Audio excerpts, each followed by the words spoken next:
Depois de 2 filmes de Godzilla, sendo o primeiro tolerável e o segundo um desastre de tão ruim, e ainda um filme do Kong que me fez sair do cinema com vontade demais, a Universal junta os dois e o resultado não decepciona.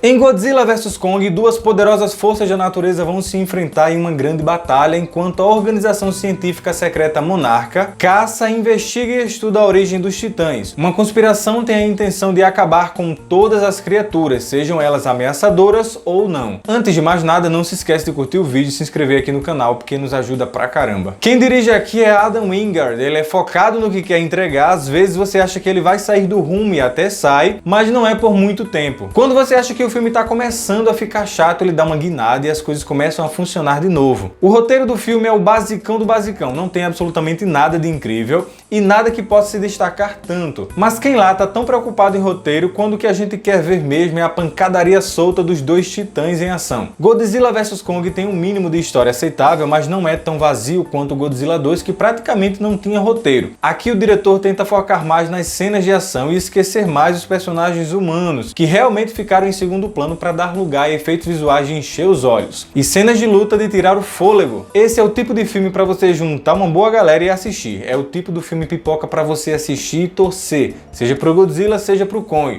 O que importa é que as cenas de luta são bem coreografadas, a textura dos monstros em 90% do tempo funciona muito bem. Na maior parte do tempo você, apesar de saber que tudo aquilo é CGI, esquece isso e consegue embarcar bem nas batalhas, porque a computação gráfica ajuda e muito na imersão do espectador por ser caprichada e a textura ser o mais natural possível. Em alguns momentos, a depender de para quem mais você vai torcer, isso pode te deixar aflito, você consegue se importar com o que está acontecendo, mas o mais interessante é que mesmo sabendo que durante as lutas tem muitos civis, principalmente na cidade, onde a gente percebe que existem pessoas nos prédios, nas ruas, enfim, mas você não liga muito para as pessoas que estão tendo consequências devido aos ataques e acaba se preocupando bem mais com o Godzilla e com o Kong. E por falar em fator humano, o elenco aqui não ajuda muito. Para ser sincero, o filme é muito interessante quando o Godzilla e o Kong estão em tela, e muito chato quando os humanos aparecem. Mesmo quando a porradaria tá comendo solta, daí a câmera corta para alguém explicar o que tá acontecendo para mastigar o melhor.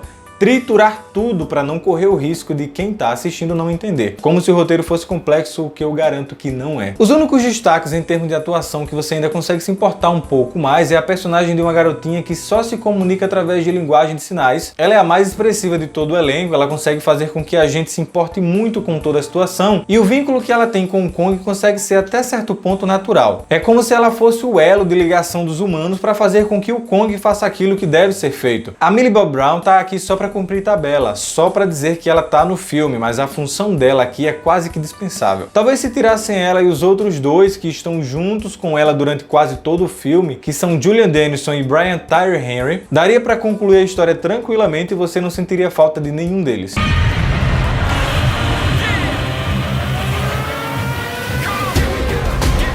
Godzilla vs Kong é o filme feito para ser assistido na maior tela possível e com a máxima qualidade de som e imagem. Os enquadramentos são muito bons, a ação não é picotada, você consegue entender bem tudo o que está acontecendo sem cortes bruscos e a fotografia faz toda a diferença. O uso das cores, dos ambientes, o CGI e as cenas de lutas empolgam bastante. Os dramas entre humanos são deixados um pouco de lado e no lugar restam boas cenas de luta e um roteiro raso, mas que é suficiente para agradar a maioria das pessoas que buscam um bom cinema pipoca no melhor estilo. É pra ver e torcer muito, seja lá pra quem for, porque o saldo é até bem positivo. E pra encerrar, eu aproveito para deixar registrado o meu respeito, admiração e, claro, agradecimento a Isabela Boscov, que dispensa apresentações. Vou deixar aqui na descrição do vídeo o link pro canal dela, que tá cada dia melhor.